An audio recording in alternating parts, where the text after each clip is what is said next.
John, there'll be people looking at this video right now going, who is that? Guy looks vaguely familiar.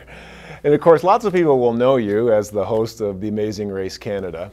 But I would argue, let's fast forward a lot of years into the future, people will remember you for 15 minutes of teaching a nation how to celebrate, or however long that went on for.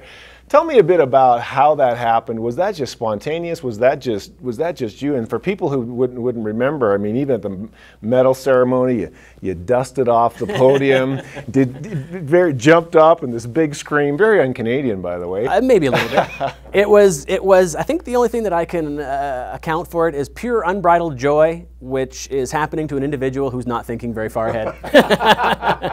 And you know, if I had a thought about anything, it wouldn't have been as authentic. It wouldn't have been as spontaneous, and it would have been somehow contrived. And I think people would have been able to see through that. You can always see through, or see the people that the wheels are turning, and they look like they're worried about making a mistake. I could have cared less. It was sort of like the platform that I'd been given. It was like, how can I do anything wrong here? As long as I don't go off about politics or religion or anything, you know, untasteful. Being myself and celebrating Canada can't be displeasing to anybody. So that's all we were doing. We're having fun for sure. And the thing I think was interesting about that whole procedure was that, and I was somewhat tongue-in-cheek when I said that was very un-Canadian of you, but I think because you celebrated the way you did, it connected with Canadians. I think people want to celebrate. Do you think it's important in life? We celebrate? You have to. Without celebration, there's no vive la joy. There's no reason for pursuing. Because I mean, if you reach a goal and you're like, that one's done, next. I mean, that's too.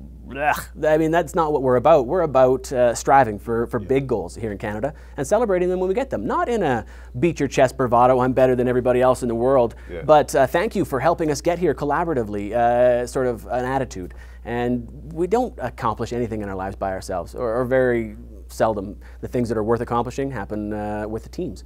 They happen with other people's input and guidance and encouragement. That's how things get done, and that's what we were celebrating in Vancouver in 2010. Gotcha. I want to talk a bit about how you became a champion, all the kind of the pieces of that. And let me start by talking about Mom and Dad. First of all, were they tall like you? Well, to say that I'm tall would be a stretch, and to say that they're tall like me would even be a greater stretch, because my papa is 5'6". He's second tallest in our family. Oh, wow. And I'm 5'9"-ish, and so I tower above everybody.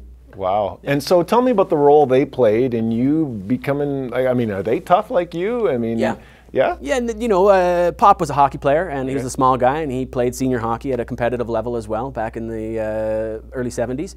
But it wasn't that physical giftedness or anything that I had from my parents that allowed me to be successful. It was attitude. It was a notion that if I wanted something in life, that I needed to invest in myself, that I needed to believe that it was possible, I needed to have the heart to go for these things in life. And that's the things that my parents imbibed into me, which allowed me to be successful. You know, they're small people, small in stature, but they've worked doggedly their entire lives for the betterment of their community and for the betterment of their family. And those two lessons in life are going to stick with me until the day that I die. And they've allowed me to give back and receive an awful lot with an attitude like that. I've been the beneficiary of my community in Russell, Manitoba. I mean, the mission Montgomery that they had for me before 2010 was so inspiring to know that I had an entire community of my home, where I still consider home. I mean, I'll be from Russell, Manitoba my entire life. I can call home Victoria now, but I'll always be from Russell.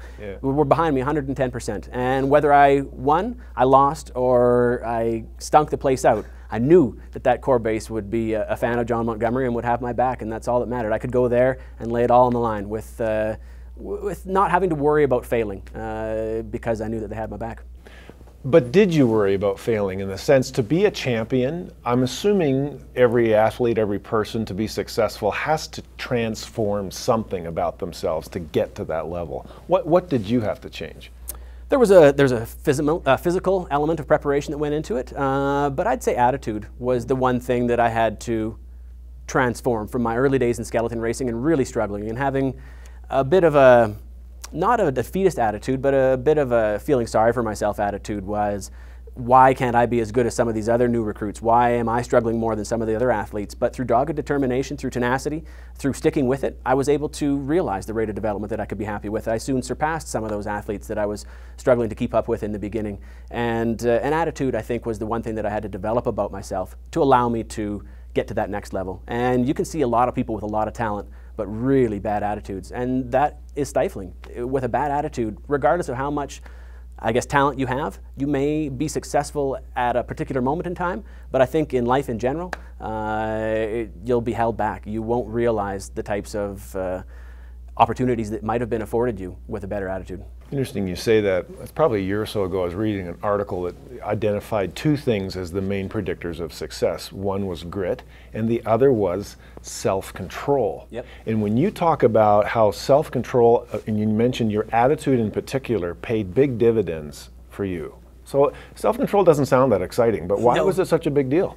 Because it's something that you're tasked with every second of every day. Showing self-control in situations where it can get the better of you. Your attitude can get you better of you. The intensity, the fire that burns in your belly, which allows you to be competitive, needs to be contained. Because if you just let it go unbridled in life, you're probably going to be an ass. You're probably going to offend people. You're probably going to be off-putting to a large portion of the population.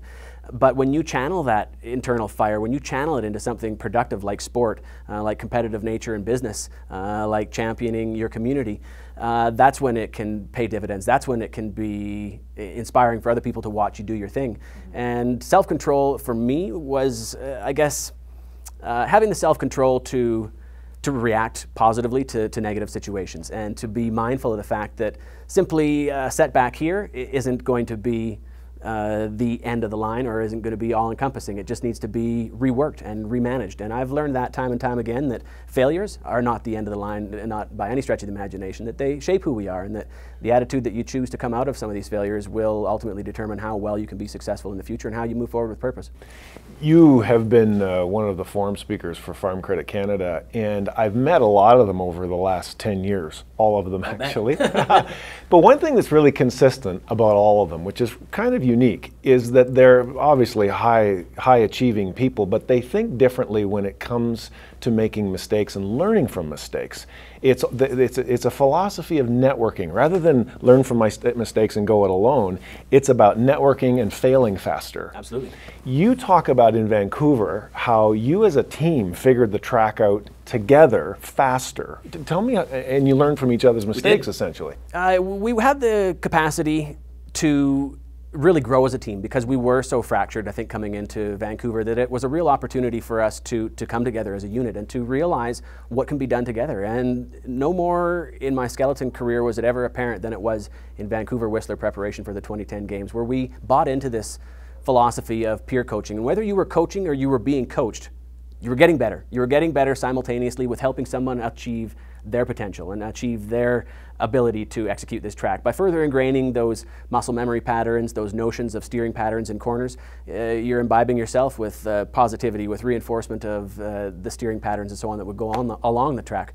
So through the collaborative approach, through synergizing, through trying to dissect this track and as you said, fail faster, we were able to build up faster, learn from those mistakes, not just my own, but also my teammates as well. And it expedited the learning curve tremendously. And I'll take that same approach to every aspect of my life, whether it's in business moving forward. I'm going to try and learn from those who have gone it before me instead of trying to reinvent the wheel. And I think I learned this, you know, the hard way. And I don't talk about it out there. I do in some of my presentations, but about failing to qualify for the 2014 Olympics to defend that Olympic gold medal through an exercise of trying to build my own equipment. And I tried to go it alone in that regard because I didn't have the capacity to work with any other people. So the only way I had to influence the equipment that I was sliding on was through my own involvement. And I needed more people around me to expedite that. I needed to fail faster with other people making mistakes so that I could learn from them instead of it just being me. So we went through 6 versions of that sled.